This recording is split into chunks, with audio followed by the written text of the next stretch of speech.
जोहार, आप भी पा सकते हैं स्कॉलरशिप विद्याधन के माध्यम से। डिस्क्रिप्शन के लिए लिंक देखें और साथ ही सुने अनुभव आरती कुमारी के।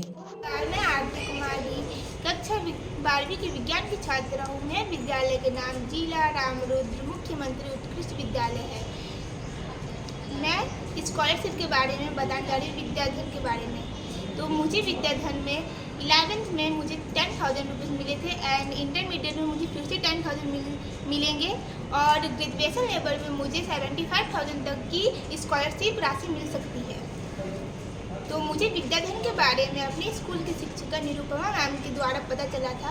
मैंने इस फॉर्म को कैफ़े में जाकर भरा था, या फिर आप लोग इसे अपने फ़ोन से भी भर सकते हैं www.vidyadhan.com के द्वारा जाकर।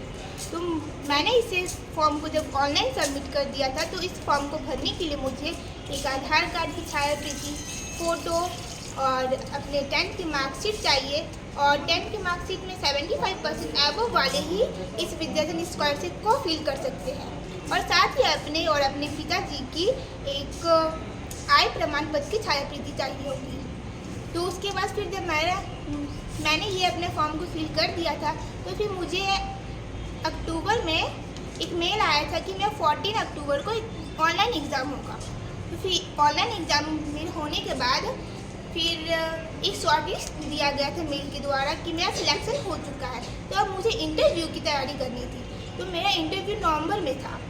फिर जब नवंबर में ऑनलाइन इंटरव्यू हो गया, फिर ईमेल के द्वारा एक शॉर्ट लिस्ट तैयार किया गया, उसमें से एक मेरा भी नाम था।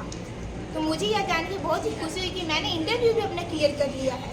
और इस परीक्षा को देने के लिए ज़्यादा नहीं, बस मैथ, साइंस, जीके, जीएस और रीजनिंग के ज्ञान होने चाहिए, जो कि हमारे 10th लेवल से ही पूछे जाते हैं।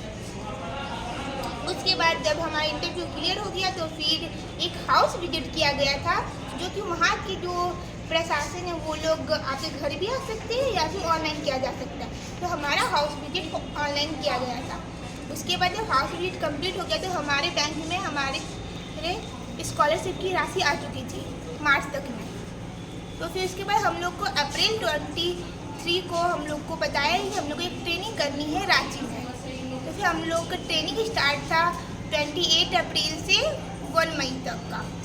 तो फिर जब मैंने रांची गया, तो वहाँ की व्यवस्था बहुत ही ज़्यादा अच्छी थी। रहने के लिए एक रूम मिला था, जिसमें से कि 3 पार्टनर हम लोग रहते हैं। साथ ही वहाँ पे खाने की व्यवस्था बहुत अच्छी की गई थी।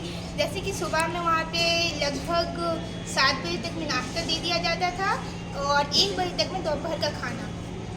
उसके बाद फिर शाम में 4 बजे तक फिर से नाश्ता दिया जाता था और 8 बजे रात्रि का खाना। तो वहाँ पे हम लोग का सेशन चलता था 9 बजे से लेकर शाम के 6 बजे तक का, जिसमें से हम लोग को बीच बीच में 10 मिनट का ब्रेक भी मिलता था। और उस सेशन में हम लोग को बताया जाता था कि अपने कम्युनिकेशन स्किल्स के बारे में कैसे डेवलप कर सकते हैं, सेल्फ मोटिवेटेड कैसे रह सकते हैं। और साथ ही हम लोग को ये बताया गया था कि डिसीजन मेकिंग कैसे लिया जा सकता है, शॉर्ट एनालिसिस कैसे किया जाता है। फिर जेंडर इक्वालिटी के बारे में भी वहाँ पे डिस्क्राइब किया गया था।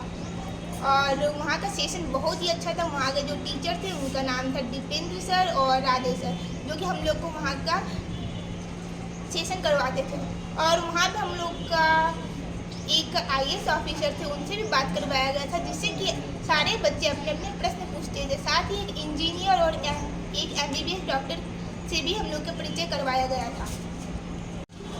मैं अपनी सफलता के लिए अपने माता पिता और अपने स्कूल के शिक्षक को और अपने प्रधानाचार्य, साथ ही विद्याधन के सारे टीम को अपना आभार प्रकट करती हूँ। धन्यवाद।